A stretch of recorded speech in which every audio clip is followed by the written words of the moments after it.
Uma função muito importante para ser utilizada, que ao longo estaremos utilizando, mas gostaria de destacar aqui que ela também pode ser utilizada tanto no editor de texto quanto no editor de apresentações, é a função de ajuda. Essa função de ajuda ela facilita, pois ela é uma forma prática de identificar alguma solução para alguma situação que a gente esteja enfrentando naquele devido momento. Para isso, basta vir clicar em ajuda e aqui já tem a opção de pesquisar sobre algo ajuda. Por exemplo, vou digitar aqui centralizar. Se eu coloco aqui como que eu faço para centralizar, ele já vai me mostrar, ó, centralizar. Ou seja, ele já endereçaria para aquela célula ali a opção de centralizar. Então, realizando um exemplo. Em ajuda e digito centralizar.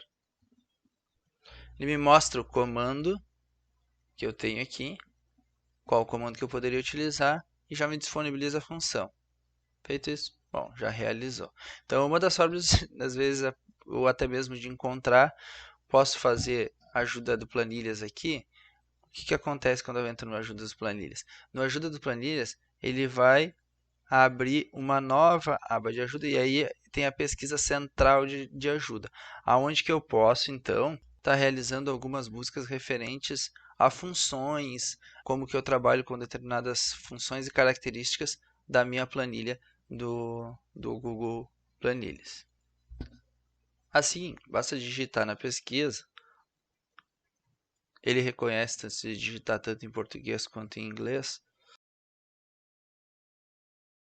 Bom, eu coloquei aqui a função soma, né? Que será vista adiante, a gente vai escrever. No momento que isso aqui a gente está dentro da ajuda, né? Então ele já mostra, retorna a soma de uma série, já me mostra um exemplo, como que eu faço, mostra a sintaxe, observações, consulte também, ou seja, coisas relacionadas. Então ele vai relacionar aqui informações. Tem um exemplo, então já tem um exemplo mostrando. Então, a utilização da ajuda da ferramenta às vezes a gente tem o hábito de ir buscar ou de uma outra fonte ou diretamente na internet e tudo mais, mas as próprias páginas e que muitas vezes servem como ajuda, elas se baseiam e utilizam este material. Então, a ajuda do próprio editor é uma ferramenta muito importante e que muitas vezes a gente acaba não tendo o hábito de utilizar.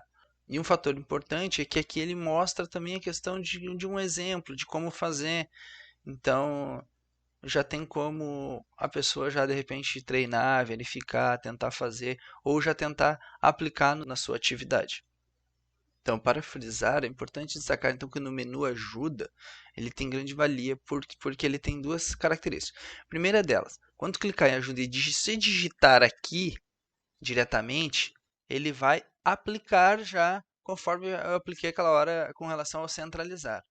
Se eu abrir o ajuda de planilhas, ele abre essa guia e aí ele vai mostrar então funções, características e configurações com exemplos, tá? Então, as duas formas de ajudas podem ser utilizadas, umas com relação a como que eu faço determinado, eu vou lá e vou aplicar, e a forma em que ele já vai fazer meio que automaticamente